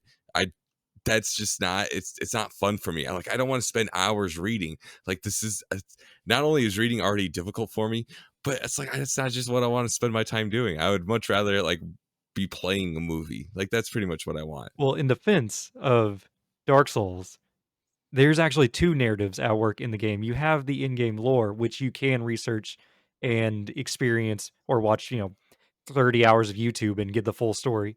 But I believe the true narrative Dark Souls 1 is the player experience of Right. dropping in, experiencing the suffering, and then basically you get the 2 endings of either overcoming or failing the game, going hollow, and never playing the game again. Well, Right. Well, there's when I say reading books, I mean reading books in game, like Yeah. Skyrim. Skyrim is full of like books that you're supposed to read to get in depth lore. I'm like, that's just not it. Like, sorry, like I'm skipping over all of that.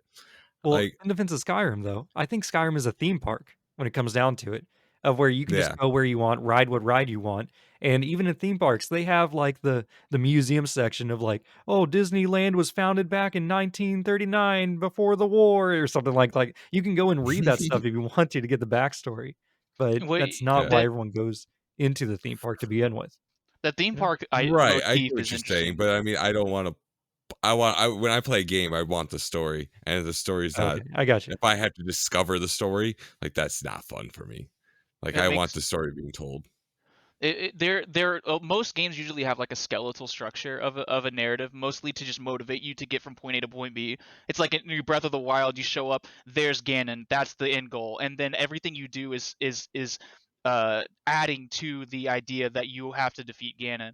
And Skyrim is kind of the same way. It's like Skyrim's a lot more open because it's like, what exactly do you want to do? It's kind of explorative, but you made me think of Prey, the new Prey. Oh, that's Um, a good one. where it's like, what is the experience that you're attempting to have? It does seem kind of like a theme park where you have a season, you have the all day pass and you can just ride whatever ride you want. Because Prey, if you want to be the strong guy that lifts things out of the doorways, you can, or you can hack, or you can be the guy that reads all the emails and finds all the passwords that way, or you can be the guy that can climb up to the top of the roof and go in through the air ducts sneakily. Like, it's it's a sandbox, and it just presents you all of these tools. Prey was one of those games where I was overwhelmed at the first time I played it, similar to Dragon Age, where I tried Yeah. to play it one way and didn't understand, and I had to go back with new context to try it out. Well, Prey's a good example too of a game that I would say is a good example of a game that I actually really like, but it, as you said, I felt lost immediately. And also I think the main con for me for that game was the fact that I never felt motivated as the main character to give a shit. Because the begin, you know what I'm saying? Like the backstory does develop as to what you are and what's going on, but because of the emergency that you're sort of just thrust into right at the beginning of the game, it's like, well, why do I care? I mean, really, what all I really care about right now is survival. Well, why do I care about surviving? What am I surviving for? Just for the sake of surviving, even though I'm essentially what, like an experiment. I'm not something that's of any real content or meaning. So I think that was a problem I had with Prey, but overall, I think it's a really good game. Although I have to say, I like the original Prey better. I thought that was a really cool, fun kind of Duke Nukem style, tongue in cheek like horror action game. They call that style of shooting games boomer shooters now. And it's just Boomer shooters. boomer Yeah. Well, they shooter, can yeah. boomer shoot this, man. You know. I love Prey too as well. Man, the portal technology in the old Prey is insane. I can't believe they got that running in like 2006. Like, it's crazy. Oh yeah, I forgot, I was that's gonna one say of the. something, but I boomer shooter jumped Well, in my yeah, head, no, that and was then I couldn't stop thinking about it. while we were talking about just sort of like narrative and like it being on rails or being or having more choice. Um, I guess for me, really like I I'm the kind of gamer where and I guess most gamers are like this. Like it's really too easy for me to just give up my free time to gaming, right? So that's why I usually play games that demand a lot of time.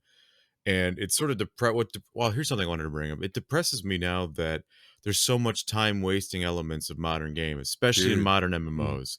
Like they do not respect your time at all. They want you sucked in, paying attention to the story as often as possible. Like it's really it's like more aggressive to me. I've been to Vegas. I felt like at least Vegas when I left the casino, I felt like I was free. You know what I mean? Like I'm on the street. But it's like you never get that feeling with a lot of modern games. And it's shitty that a lot of that has gone into even like single player gaming. Like why wouldn't a Mm. single player game respect my time? I've paid you for the product. Now I'm playing it. Our transaction is over. Well, that was the biggest problem was gameplay time. Back in like PS2 and 3, like that's what they were talking about a lot was like how many hours of gameplay. Like, wow, we have this much gameplay. Oh We yeah. got this much Yeah. map space. We Yep. got this, we got that. And everyone was loving it. And it was bigger was That's a always good better. point. For the longest time, that was how it was. Now you got games like Assassin's Creed Odyssey, which is literally a freaking Odyssey. I played 155 hours. Oh I am God. so mad still about that game because it was such a time suck. I'm like, I'm not having fun anymore.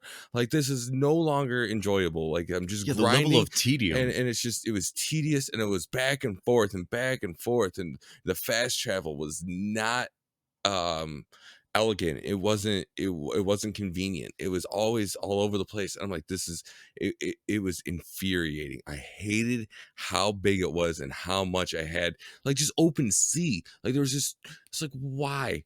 Like there's no reason for it. Oh man, I mean, you that weren't is a immersed trigger for me for when you had sure. to spend 15 minutes at sea just to get to one map point to click X one time? Yeah. It's like this is not it's not it. Not having fun. Did not enjoy. I mean, the story was okay. Yeah, I mean, the story hasn't been the same since Desmond had died, you know, like so it's like once you know Assassin's Creed 3 ended, it was like okay, now they're trying to find themselves again and like how do we create a good story? Like it took them a long time to like have until what was Origins. I feel like until Origins they finally found their footing again. Um and I liked Origins. I like Bayek. He's a fun character and everything. But like without that reason to be in the simulator, like it's for me the history part aspect of the game doesn't really it's not as full, it's not as rich without like the present aspect, because like the present, like it gives you urgency and it gives you like you know like this is why it's important that you're doing this. And like when you were playing just some no name abstergo Operative employee, agent, whatever. like that was so boring to me. I'm like, this okay, like cool, Becca and Sean are there kind of, but it's like this is dumb. Like there's no reason that I'm here. I'm You're in a just video game and you have a job. yeah, it's like cool. Like it's not like I'm trying to escape the job. Oh, that's funny because like some video games now they literally are jobs. They're simulators of jobs. Like what was like the mowing Well, one. That I love that there's a company that makes like games where you have to like ride a mower or drive a oh, truck. like Farmer Simulator Yeah, or and US farm, Trucker. and it's just like that's that's kind of interesting. You know, like someone made a good point on the comments I read once. It's like yeah, it's like it's boring to you because you have grass where you live. I was like, I never thought of that. Oh That's really God, funny. what a twist! That's really funny. Which It's like, On the yeah, if on you've apartment, never seen that's grass, like, I don't it mow might be anything in my exciting. apartment. our pod, we reviewed Power Washing Simulator, Oh and yeah, that's another good one. I ended up with I don't even remember how many hours in that game, but it was over 50 hours. And it Wow. Wow, becomes to yeah, a wow. point where a narrative develops because in the beginning, warn you, it is a power washing simulator. That is it. You are just power washing. But the longer you play the game, people start sending you text messages, and all of a sudden, next thing you know, you're like cleaning a house that looks like a boot in the middle of a forest, and things just keep escalating till eventually you spoilers for Power Wash Simulator, aliens arrive, and it turns out the aliens had come beforehand, and they set up a system with an ancient temple because there's a earth-destroying volcano that's going to erupt, and you need to like clean off the mechanisms in this temple to reactivate a giant power washing geyser that puts out the volcano and saves the world. But this isn't till 40 hours into the game that this That's narrative insane. erupts. And I'm like, That's so funny. It's like only for the so obnoxious. dedicated fans. But I beat it. That's And really cool. I like that concept though. Like, why wouldn't that be the hero of the world? Like, maybe I we need a bus driver. It's just that's what we need right now to can't save go the under world. 55. Sorry, Yeah. not today. yeah. But That's I hilarious. really like simulator games, like the idea of them, because what they turned into is really funny. Like that, like a power washing simulator turning into a save the world from volcano destruction, and aliens are helping you. Like that's so silly and awesome. You have Surgeon Simulator, which is just a goofy game because you can't really control it properly. And you have all these other kind of simulators like that. I think that's a unique and creative aspect, and like a take on that kind of like genre, because it became more than a simulation. It became a joke. And I don't know. It's funny. I think my favorite is Goat Simulator. Dude, that is, yeah, I haven't played it, but it looks so good. You know what I was upset too? Like there's one that was on Steam on like early access or whatever, or not even early access, but like on Steam forever, right? It's called Bum Simulator, Mm. and I really hope they do they do that game properly, because right now it doesn't look good. But man, I just something so hilariously offensive but yet fun about being this bum troll, just like going around the city, just like causing all this like minor havoc. Like I'm okay. Like to me, that's so appealing as a video game. I don't know. Yeah, no, Almost it feels like looks. it should I've be a seen mini game an in ad Grand for that. Theft It was pretty Auto or fun. something. Say that again. I feel like it could be like a mini game in Grand Theft Auto I or mean, it Saints kind of Row, is. more likely. Oh yeah, Dude, yeah, Grand Theft Auto, like games like that, or even I guess any Rockstar game, like even like Red Dead Redemption 2, which I absolutely love. Oh, that reminds me of something I wanted to say earlier. So, like, yeah, it really pissed you off when you had to get on a boat. This is like endless sea in Odyssey, right? Because dude. I feel like I agree with you that when it's just when something like that is added to the environment and it's just time wasting, it's just an element of travel, let's say. Yeah, I agree. But in a game that does exploration beautifully, almost expertly, I would say, is Red Dead Redemption 2. Because I've never beaten that game and I probably never will, because every time I load it up, all I'm doing is catching horses and hunting. That's all I want to do. I just want to see the fauna and experience like weird random shit on the road. I don't want to feel like I'm the leader of a gang or saving the world or any of that shit. I just want to be a cowboy doing his thing. And I think in that game it's an example of how fun it can be when you actually add content to what's out there rather than just a giant empty pool that wastes your time. yeah. No, I agree with that. It gives other players a choice to either follow the story or to just kind of do their own thing. Which I do. I think that's okay. That's fine, because I still get what I want and you get what you want, so it doesn't hurt me to any. I didn't find fishing and hunting and stuff like that all that fun in that game, but if that's what you like, that's what you like, and that's cool. It's gargantuan when I think about when games that open world games, especially, that attempt pretty much everything. They attempt mini game, they attempt first person shooter, they attempt racing, they attempt narrative, they attempt RPG. You know what I mean? Like Hmm. that's one of Oh yeah, those it's a games lot. that Rockstar's one of the few companies that really nails it and puts the money and time. And I feel like the chance too, because like the GTA games especially get so much flack. And I mean rightly so. There's a lot of basically offensive themes and things that you can do, but I also love it for that. I like the idea that I can just sort of explore my dark side in a video game without hurting anyone in the real world, you know what I'm Yeah, saying? Because it would be so disingenuous to me. It's so disingenuous to just pretend that inert in all of us is this Superman morality all the time. Like that's just not true, right? We all have our dark thoughts and our weird fantasies, and video games should be I think a great way to just sort of like explore that, or at least let it out. right. I think So that's interesting. You kind of brought to mind Mass Effect for me again with the Paragon and Renegade system. Like with mm, Grand Theft Auto, there's no like real, actual, tangible downside to running around consequence. shooting. Yeah, consequence. That's the word I was looking for. The you can go around, spawn some tanks, and then kill a bunch of people, but then when you respawn, the slate is clean. You shook the Etch a Sketch, right? Whereas Yeah. when you play Mass Effect, you can be comically evil, and it's hilarious. Actually, I love it so much.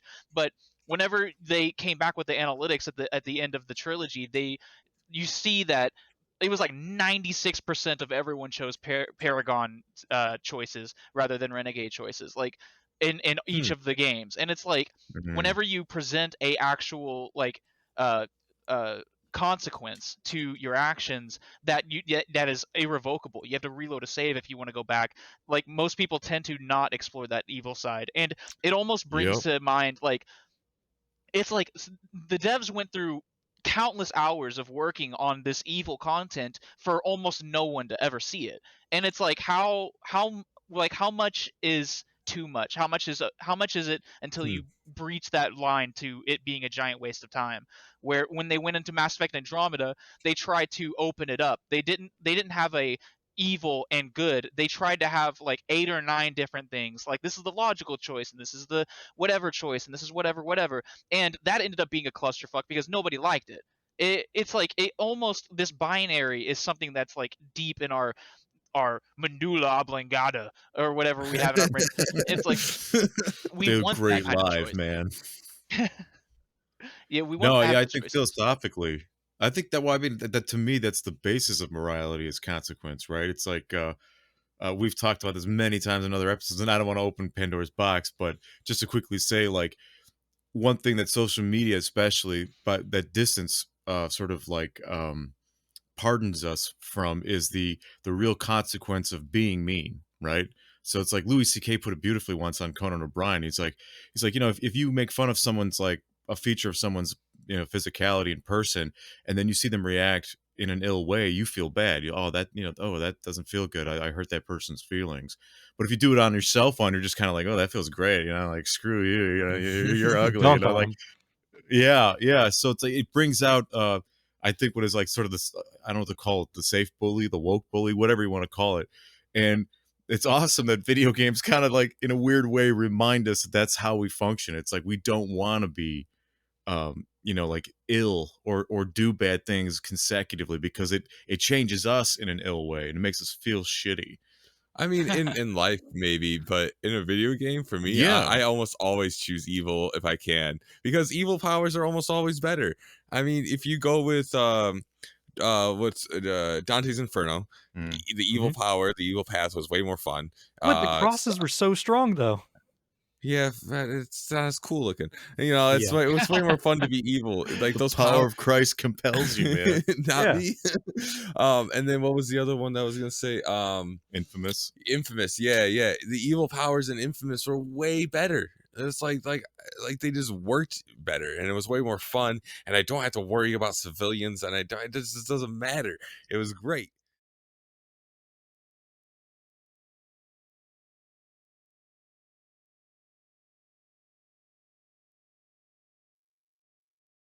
Oh, man. Well, no, the question I really wanna ask you specifically is, have you guys played Scorn? Not yet. No, I've been following Scorn for ever since like it was announced. Oh, And it okay. originally just my interest in it is because I love like body this what's it like miasma, like horrific, flesh mending and all that or Yeah. Body transmutation, horror. body Yeah. horror, yeah. And I that's why I love like, old Tool videos and stuff like that. Or why I love the Zemitzi in Vampire. So it very much appeals to me. But no, go ahead. I haven't played it yet. Well, specifically in that game, we talk about how, like, having the choice to do bad is, like, it's good to have that in your narrative. Like, I can choose the evil option, I can choose the good option. In Scorn, you do get choices, but basically every choice is inflicting pain on another person, is usually how it results to, or inflicting pain on yourself. So you are So it's kind basically of like like, a I mean, soulless, the Zen dilemma. existence is to stop playing the game, I guess. Just give up and die. But Mm. in your narrative, you will cause harm to others and you will hurt yourself. And you like all you question your actions every step of the way. So in a world where 96% of the people want to choose the good option, when you don't have the option for a good path, do you guys feel like you're being like overly railroaded or cheated out of your narrative in the game or Well, What do that's you an think? interesting, it just made me think of is I feel like, so yeah, most people choose good path overall, right? But I feel like a lot of times that's just because the reward is more enticing. And here's what I mean, because you would think, like the dark side with Jedi's, right? And the Sith, the dark side's more rewarding power wise, but it isn't more rewarding in the society at large, right? And what do Yeah. people want? They want positive attention. You want fame. You want celebrity. And in video games, I find, and even in movies too, that's really the real reward for being the good guy is you become famous, right? If I feel like if you became famous in a positive way for doing evil things, maybe more people would choose the evil path. And then if that was true, is it still evil? That's a good question. Mm, Sounds like a Fable question. Yeah. I was thinking about Fable as mm. well. What I was saying before I was ungraciously booted out by my Xbox, was you were reminding me of a lot of different games like Jade Empire and Mm. KOTOR and like Fable as well, or Mass Effect, where not really Mass Effect, but these games that do reward you for being evil more than they reward you for being good, but at a cost of like societal shunning, which is what you were talking Yeah, about. that was in Infamous, especially. Because I agree with Zach that the evil powers are just way more fun. Plus, red to me looks cooler than a Yeah, bunch of holy light. Like it I'm some looked angel or cooler. something. Um, but and that's just, yeah, that's just, maybe some people like being the angel. I just don't. And But Fable too. I mean, yeah, you just look more badass when you do evil shit. but Like, that I don't know. but that is the Sometimes you get really underlying fat thing that. too and stuff, you know, and Well, you go that's something Yeah. bald. too. Like, how come we haven't seen that? Like, where's the video game that lets you just make a proper fat character? Like, why can't I just be Bacchus once? You know what I mean? Like, that would be fun to me. Like in Trying to think character about character creation. creators yeah. now. Well, I mean, Maybe Soul some Calibur? games do. I guess Soul Calibur, yeah, you can kind of do it in that. That's true. I mean, there are some games that allow it, but I actually had an idea for a video game that I think, and here we go. I'm gonna lose money just giving it out on Here on we the on go. the on the podcast, but all it is a character creator, and the idea really is kind of stolen from a company called Hero Forge. I don't know if you guys are familiar with Yeah. them. Yeah, so they're awesome. I love Hero Forge, and there's a whole Reddit dedicated to people just making models and showing them off, never actually buying the damn thing, right? And I thought, man, wouldn't there be an audience for just the character creator? Like some people, I've sometimes spent, like in Skyrim, for example, I'll spend an hour making a damn character. Or when I used to try to do the celebrity lookalikes, like I got to have Arnold Schwarzenegger, the Nord, you know what I'm saying, stuff like that. I see So what you mean. I You would love Solasta. Yeah, I just got it for Christmas. I made one character. Yeah, I haven't played it yet. it's really good. That was the thing when I would just sit and I made like 20 characters, and I was like, here's the backstory for this Yeah, character. I'm like, I didn't realize how much I liked D&D until I started just making random characters in that game. I can't wait to actually play that. I'm waiting to play it with a friend of mine, the friend who bought it for me. But just from watching the videos on that looks like the truest D&D version of, like, video game version of D&D that I've seen yet, and based on a version of D&D that I don't even like. So I'm actually kind of excited to play just to see what they do with it, like how We well What they love game train. is this? Solasta. Solasta. What is it based off of? 5th edition then? Yeah, it's based off of fifth. But it's like as true to fifth as possible from what I take. I mean, you tell me As a about it. video game? You guys How's tell that Yeah. me. work? They got the rights from is it Wizard of the Coast that holds the rights to it? Well, They it's got technically permission. Hasbro owns it now, but yeah. They got permission to use the full names, the rule set. They did a little bit of adaptation, but it is literally 5th edition in a video game. Hmm. Yeah, it's pretty neat. And like whenever you have like a bunch of NPCs you can talk to, and everyone, it's like whoever has the highest persuasion does the persuasion talk, or you can do the deception talk, or you can do the intimidation talk, and it like each character gets this like shine in their own different ways and stuff like that.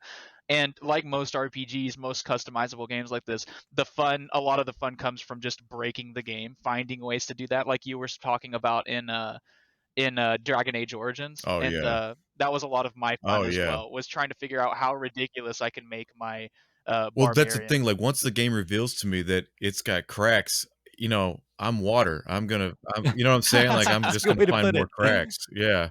So I can't have my brain. I often refer to it as like Sherlock Holmes. It's like when I'm watching a movie.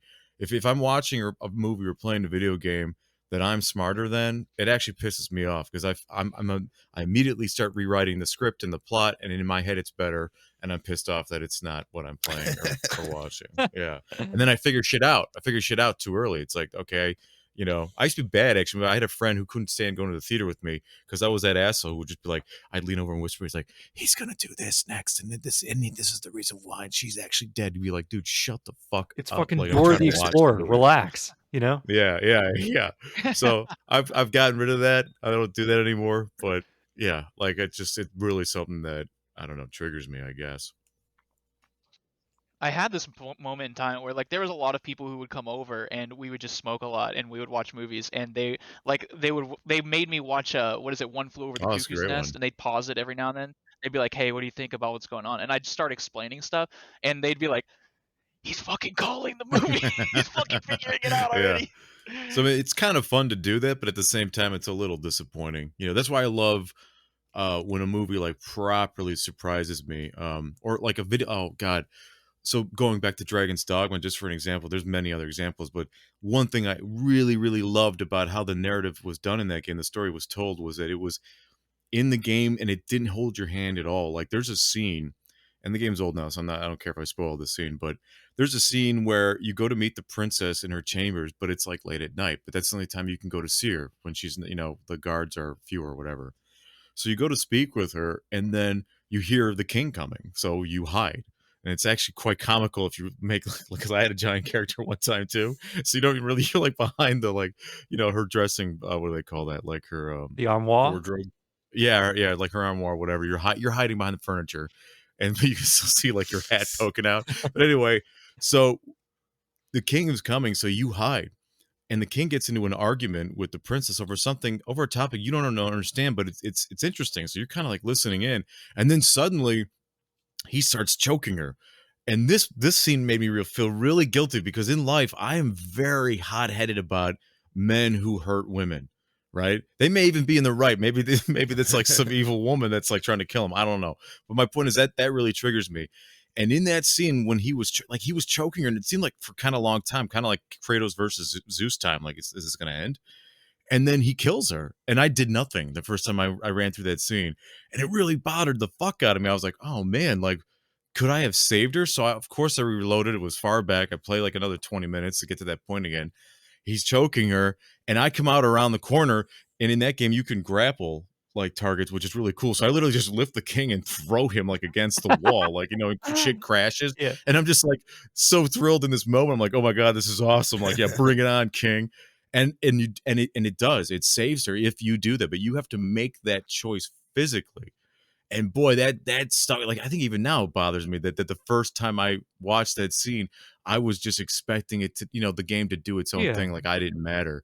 And boy, after that, I was in love with that game. Like, just like that was the clincher, That is an amazing use of the medium that the story is taking place in, and I again suggest you play Spec Ops: The I will. Line, because I'll it go to Steam. is full of that. God, I love it so much. But there are moments. I'll tell this one part like at the beginning, because it's an inconsequential choice. But there are two guys that are the game. The whole game is you are American military, which, by the way, the whole game you are an American military soldier shooting other American military soldiers Oh, that's the whole rough. time. Like, you are killing other Americans. It's really interesting. I have no idea how this game got made, Yeah. but there's no idea how it got greenlit. But it's like you show up and there are two guys that are like hanging by their wrists from a sign, right? Like in Yeah, highway highways, sign. right? An overhead sign. And so they're hanging there, and you're talking to kind of like this evil guy, and he's like, hey, the guy on the left stole a bunch of it's the whole thing is like in Dubai. There was a sandstorm. It's a horrible disaster. Basically, Dubai's a wasteland now from a giant sandstorm. And the guy on the left stole water, which is incredibly important. It's being rationed out. He basically probably had forced some families to die, right? But the guy on the right killed the guy on the left's family for stealing the Mm. water, trying to chase him down. He killed their family on accident. So it's like, do you punish this guy or do you punish that guy? And and he's like, shoot him, make your choice. Well, you can choose to not shoot him. and then the snipers that are on the edge will take the shots. Or you can choose to shoot at the snipers, and your squad that's with you will be like, yeah, fuck this choice, and they'll start shooting at the snipers trying to save the That's two really people cool. from being shot. That's never implicitly told to you Mm. or But can you explicitly also Yeah. shoot told to the you. rope? That's just a choice that you can just 'Cause make. Yes, you can try to shoot the rope as well, and I think your sniper will try to shoot the rope. I can't remember if that's a choice or not, but it's really I interesting, played, the games that let you play within that space. no, I like the Spec Ops games. I played them when they were, like, on the PlayStation 1. So, like, I think that was their first, like, iteration or whatever was on the PlayStation 1, if I'm thinking about the same series of games. Um, Yeah, this is an extreme I reboot see, though. okay. Yeah, because I'm starting to think now, because it's been some years, but I may, if it was on the PS1, I think I may have even owned it and played it. Because when you're talking about it now, it sounds really familiar, like really familiar. So yeah, either way, I'll check it out again. But I don't know, Zach, did you have any questions? I mean, we pretty much covered everything that I thought to ask. Like, Yeah. what kind of video games do you play for storyline base? And I mean, I guess the only other question would be, what kind of game do you gravitate more? Is it story driven? Is it gameplay? What kind of gameplay, if so? I think I'm mostly gameplay is king for me for the most part, but there are a lot of different games that it just depends on what the game is presenting to me. So it's like, I play Doom Eternal, I'm not reading any fucking audio logs. But if Mm. I play BioShock, I'm listening to anything I can get my hands on. I'm like rubbing my face on the edge of every map trying to Yeah. find each audio log and figure out what the hell's going on, because it's so interesting. um there are specific types of games for everyone, and I think that's why, like you were saying before, video games are king as far as narrative is concerned. And with the whole interactivity of it all, it makes everything so much more personal. Like, there are specific games where it's like there's no narrative at all the whole time you're playing, but there is a narrative, and it's like your lived experience, like Philip was saying with Dark Souls, or games like Scorn and Limbo and Inside. All of these games where words aren't explicitly told to you and you're not reading anything, but there is an overarching narrative. Another game I think of is this indie game called Unpacking, where it's a puzzle game where all you're doing is unpacking from moving, right? And you're taking things out of boxes and putting them on shelves however you want. You can just decorate. But as you play, a narrative develops where you are a young girl at first, and then you're growing up, you're getting more mature, and then you move out, you're going to college, you have a roommate, now you have a boyfriend, then you break up with that boyfriend, like you, and nothing is told to you. It's only through unpacking the stuff that you realize that there is a narrative Hmm. happening. And that's why I love video games so much, and there's so many unique and interesting experiences that you can get from them, as far as, narrative. Yeah, that's pretty cool. I never heard of unpacking. That sounds interesting. Yeah, which that one's pretty subtle because my 10-year-old daughter played that one and told me about it, and she was like, "Oh, you're just gonna decorate a place," and meanwhile, I'm like, "I don't think that's what that game's about," but okay. Oh, Um, no aliens at the end to no, not you on need that to one. call in a power washer at the end to save the world? For me, whenever I'm looking at, like, narrative in a game, what really like, I love a good twist. I love a good Sinuous Sacrifice or, Dead Oh, Mm, Space 1, like, a game where it recontextualizes your experience. But what I really want is the narrative in the experience itself, which is we review co-op games. I want the social narrative that me and my co-op partner develop along the way. Like, yes. growing up, like, I've been married for, like, 10 years at this point, and me and Jana spent, like, the first 5 years we still go back and play every so often, playing League of Legends, playing support and ADC in the bot lane, and our narrative would just erupt from there of, like, "Alright, how's this game gonna go? What's gonna happen?" Because every game of League, even though they all look the same, can be very different based on your matchups. Or when me and Nate play games for the pod, like, we were playing Portal 2 last night, and while we've both played through Portal 2 multiple times before, playing together became a whole nother experience because odds are we've probably played it together before at the same time, like, together, and I don't even Yeah. remember it, but we were playing, I'm like, "Nave, I don't remember to solve this puzzle, I don't know what's happening," and then we spend, I don't know, 15 minutes on one level over-engineering an answer when I'm like, "Wait, hold on," and then Nate just turns around, he's like, "Oh, Nate, just stand there. You can see everything from this one corner, you can solve this puzzle," and I'm like, "Oh, okay, 3D spaces, I gotcha," and then we solved the puzzle instantly, and I'm like, "God damn it, Nave," because I'm so tired, I just wanna go to sleep, but we're trying to navigate 3D spaces with edgeless safety cubes and laser traps and everything else, and thinking with portals. That's the kind of narrative I want, is the one that we bring with us to the game. That the game doesn't exactly lend to you. I don't know what I'm trying to say here, Okay. No, that's but No, so I it's see. the excellent. meta Yeah. narrative almost. It is. Mm. No, and I you touched on something that you actually answered two questions I was going to ask you, so thank you. Oh, You sweet. didn't know you didn't know you did it for me. But I just wanted to comment on that. Like I often find that I lose interest in a game or I won't even buy the game if co-op isn't possible. And in my mind, Really? yeah, because that just I almost exclusively do not play co-op. I'm the opposite because in my mind, even the definition of game to me means to play with others. So like you know what I mean? That's just how Yeah. I grew up. That's how I define it. So that's why also I never like solitaire when I play card games. But there's like just like you said, Philip, there's something about the story, the memories you make too. You know what I mean? And then especially in your case, I mean, I'm sure you see it as like a fond way to bond with the person you love most in life, right? Or at least your other half. So that's I totally get that. Like I find that there's so many games I stopped playing because I couldn't do that because it was just so lonely. Like Skyrim. In fact, it takes a lot for me to finish, even though I played so many RPGs growing up. It really I kind of have to force myself to finish them because there's so much going on and I have no one to share that with. It's just been my It's so storytelling. weird. Like Skyrim's difficult, but DDO is like completely fine. Yes, like Skyrim. I actually beat Skyrim twice, which is extremely rare for me to do. And I really had both times to kind of force myself, especially in Skyrim where like right away you're the hero of Kvatch. You know what I The mean? Like chosen you're one. just like yeah. And a lot of times that bothers me. I would rather that be my choice, but I also respect the narrative or the story being told because they want you to like make decisions with that responsibility. So that's kind of cool too. I get that. But yeah, that's a really good point. I just and it's weird to me. I do feel like couch co-op or at least co-op in general is making a comeback. It is for sure. I really feel like it is. Yeah. I've seen more options for it and more, not necessarily couch co-op, but at least, um, That that like that feeling, yeah, that yeah, theme, yeah, like that yeah. you can just jump in and play with a buddy kind of thing, Hmm. and I'm glad because I yeah. feel like there are multiple different types of games, obviously, but it's like there are some games that suffer narratively because there's a friend there Oh Oh for yeah. you. yeah, I And mean, the first thing that comes to my mind is Dead Space 3, where I don't even know what happens in Dead Space 3 because the only thing I can think of is Philip just stomping on the other side of the hallway, and I'm like, come on, we've got to go.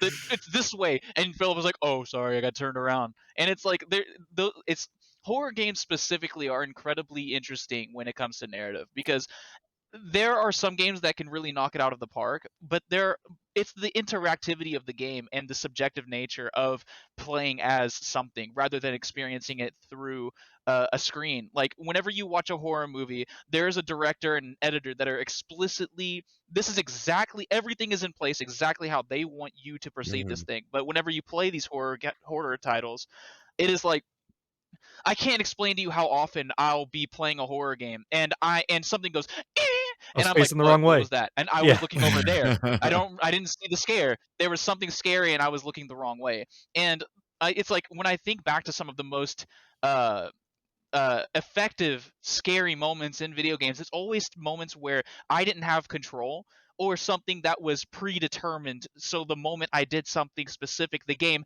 interacted with me doing that thing. Like I think about Silent Hill 2, where you walk up to, there's a horrible jump scare where you're in a bathroom, and if you're someone oh, like me, you're pressing I A know on what you're every talking about. goddamn Yeah. thing. You walk into a bathroom and you touch a stall, it's locked. You touch a stall, it's locked. You touch a stall, it's locked. And you start walking away because you touched that last stall. There's a loud rapping on the door, and you're like, "Ee!" and you're running out of there like, no, no, no, please. But it's incredible stuff like that. Or like in Resident Evil 2, there is a two-way mirror, and the music stops, and you're like, this place is bad. but there's a shiny on the other side, and you're like, the game has trained you that you need to go get the shiny, and I don't see any zombies right now, so I'm just gonna run over there to the other side and then run back. But as soon as you grab the shiny, a dog jumps through the window, and it's so good, and it's because it is set up in a way that it is taking your interaction into account, which I think Margot was talking about, and I was talking about with Spec Ops: The Line with the choices that you can make, or the Dragon's Dogma princess scene. It's like that is why video games are so effective. And whenever you take that away from the player, whenever you're trying to have this uh this experience, this movie like experience, rather than it taking advantage of the medium, that is something that always takes it away from me a little bit. Like, it's something that always like lowers my expectation of Yes, everything. I and those are excellent points, and I wanted to add to it just quickly because a friend of mine is developing his own video game, and early on he had a he couldn't decide if he wanted to have like true physics. It's a 3D top down like ARPG style game, Yeah. and he couldn't decide if he wanted to have true physics involved. And I argued with him that he should, because he was worried that the experience wouldn't be controlled enough, and that there would be moments where the advantage of the player would seem just too great, or that the disadvantage would seem too great, right?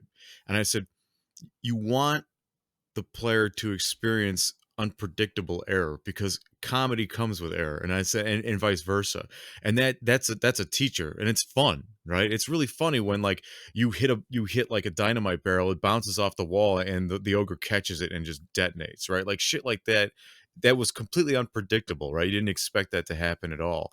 And I think the same thing is true about horror games. The moment you add cooperative play in a horror game, it becomes a comedy. It just isn't really scary anymore, because now you get to share that error and woe with somebody else, right? It's like the only time it stays scary is Yeah. when you're isolated, you're the only victim, or you're in the audience. That's the only time, in my opinion.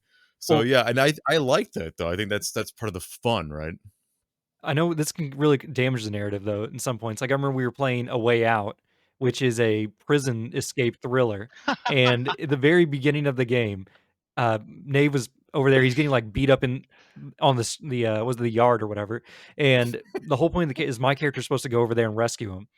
And Yeah. I was just doing pull-ups, and he's like, "Philip, come rescue me!" And he's like doing a quick time event to like stay alive, and I'm like, "I'm not strong enough. I need to do more pull-ups." And then I go back to the pool and do more pull-ups till I eventually walk over there. Or he's got to get stabbed in the kitchen during chow hall later on, and I'm just like standing there watching him get like almost actively trying not to get stabbed, and I'm just You had it. yeah, like, "You got it." Like, I have my prompt, it's like, "Press X to save friend," or something like that. I'm just standing there staring at him while he's struggling for his life. Or what was that one game we played? Days on what Inside as Night, Days Fall? What was it? Days What? You just combined like 8 different what was the game? games. As As Dusk Darkness Falls, Falls? Was it As Dusk Falls, Daylight or are you Dies? talking about Man of the Days Dawn? Gone? No. What was I the don't game know. where there was about the It doesn't kid that matter. did the murder or something, and there was the dad with the daughter, and grandpa had a heart attack, you know? All these games have like What? there's like, you ever notice like a lot of these modern games, like the title's like broken prose from like, a poem or something, it's just like cellar Yeah, door, you know what No. I mean? Just like, ooh, Celador. Oh, where's It I was this one of the remember game that. I at? games would play that. where I it would play was just a Celador. Or Dead movie with Space too. buttons, only we would vote on what each dialogue option was, and there was, like, the kid you remember what I'm talking As It's Dusk As Falls, Dusk that's it, Falls. yeah. That's the first one I said, Philip, and you I said wasn't no. listening.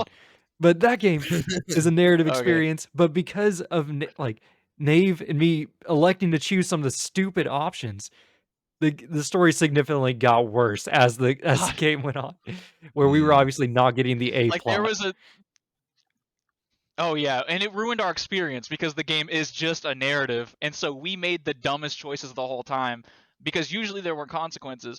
But it's like there are moments where like there's a kid who fell off of his bike and scraped his knee, and he goes in and he breaks into this house and he opens up a bag, and it's like, here's some bandages, here's some gauze, here's some peroxide, here's some Oxycontin, and I'm like, take the Oxycontin. Yeah, Like, and this is the thing is like in that game you have an option of like a veto where you can force the vote.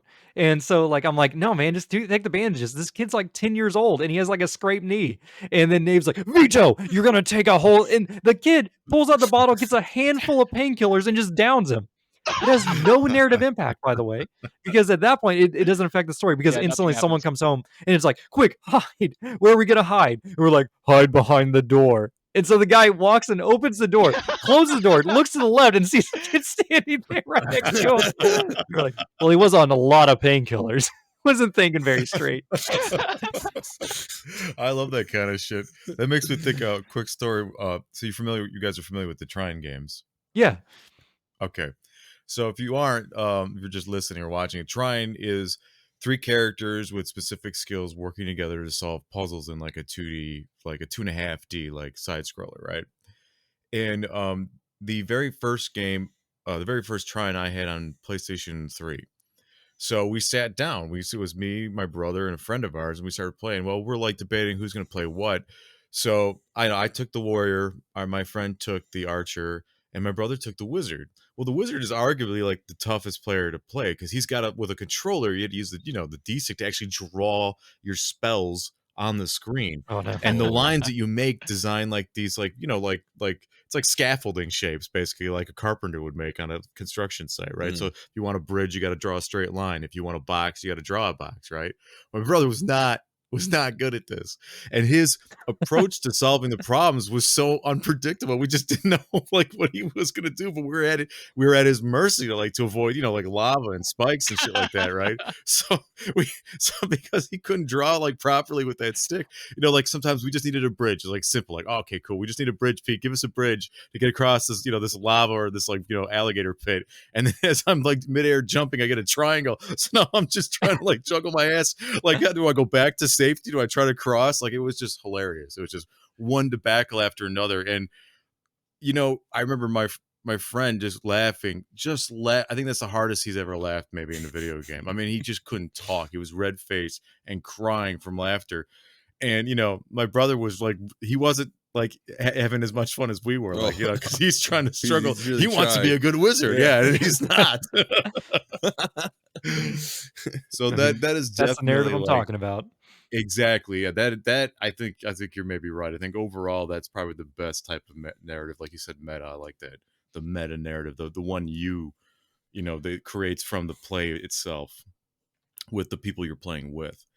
I really think that even in a game like that, perhaps you want to take seriously, I still prefer like to play it with other people, like like the God of War Ragnarok, right? That is a very serious sort of dark tone game. Like there's very few moments of levity in that game that I could recall. And I didn't play it, actually. I just watched it played. That was just one of those games I just watched, which is rare, but anyway. But I feel like even in that, if someone could play Atreus, that'd be kind of hilarious. If you could be like the young son, right? And just never paying attention to Kratos. I think they'd actually make it funnier if I was playing with someone who was like taking Kratos very seriously and I was playing Atreus and just trolling him the whole fucking time,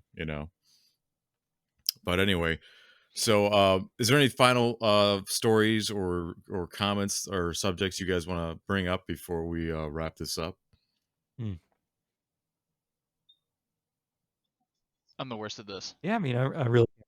I'm the worst at the Let final me check thing. on my notes. Nope, I don't see anything good. Or you can just give some advice. A lot of times I just ask people like, what's, tomorrow morning you wake up, you're standing at the podium and the rest of the world is listening and watching. What would you say? It's a holiday season. Play Spec Ops The Line. What was that name? Play Spec Ops The Line. That is all. Mic drop. Disappear. I mean, we're just doing that. Play BioShock. Good. Play Scorn. Everyone play Scorn. I know it looks gross. It is gross. It will do something to you. Scorn is a puzzle game. It's a puzzle game. Not a It is shooter. not anything else. It's a puzzle game. God. Don't go into it thinking it's something No, else. I'm highly attracted to it. Like I said, that whole like body dysmorphia and like flesh crafting weird shit. I know it sounds weird to say I'm into I that, like but that I word, really flesh crafting. That flesh crafting. Yeah, sounds kind of cool. well, that's what like I said. I'm a I mad likened it god. to well, I think I mentioned earlier like the Zamitsi from Vampire the RPG. They're my favorite because they do Oh this yeah. most wicked, evil shit, and like they're just the epitome of what I would say a vampire should be. Just like unnatural evil thing, that's just the total. Anyway, I could get into it. We'll have to do a podcast on vampire maybe sometime. Maybe that's what we should do for another podcast is do like a on the spot one shot, like just off the cuff, and three you like I'll DM you Mm. three role characters and we'll see where it goes. Oh man, I've And we never got played like a Vampire. 2 hour Oh window. god, I've been barking up that tree for a All right. minute, doing some kind of That'd one be fun. shot. I'd be down. All right. Yeah, Okay. So okay, then we'll I'd be finish down off. too as long as we got time. We gotta talk Had to think scheduling about where it. it comes down to. All right. Oh yeah, for that sure. sounds As good. long as we can make it fit for everyone, that's really. Is there anything you, Philip and Nave, is there anything you guys want people to know about gaming together? You got anything coming up that you're really excited about? Uh, we're just a video game review podcast. We cover a game a week, let you know what it's like cooperatively in a day where not everyone's connecting. We give you kind of like a connection about our experience into the game. Like we're gonna be recording right after this Portal 2, which is a old classic co-op hit, I guess. So just check us out. Yeah. The thing about our podcast is every episode is dedicated to one game generally, but we have a break between when we start talking about the game. The beginning of it, you can tune in every week and just listen to us bullshit for a little while before we start actually getting into the meat of the game. So if you're the kind of person that, like me, like it's like I've never played Dragon's Dogma, so I'm not going to listen to the episode about Dragon's Dogma because I have no point of reference. Well, you can still come in and listen for a little bit. We've been trying to get people to do that.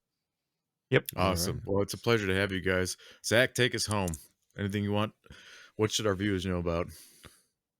Well, our viewers should know about our Patreon that we have, where to find us. So you can find us anywhere, any Spotify, Stitcher, any of those major podcasting sites. We have videos now on YouTube, so check us out there too. We have great interviews with other people as well, not just podcasters, but other forms of media. With we just had, who was that? Was it Garrett from America? No. What was the one the interview? The Bard's Archive. Yeah, The Bard's Archive. So we do talk. Yeah, we like to basically cover any topics that come to mind and get as many people as we can talking about their life, their profession, and their philosophy, their opinions. Bring them on home. At some point, we're gonna get offensive. I don't know. Oh, I'm sure we've already been offensive to someone, but that's not the goal. The goal is to learn, and hopefully that you learn along with us. Right. All right. Thanks, Philip and Dave. Till Thanks. next time. Bye. Bye bye. Peace.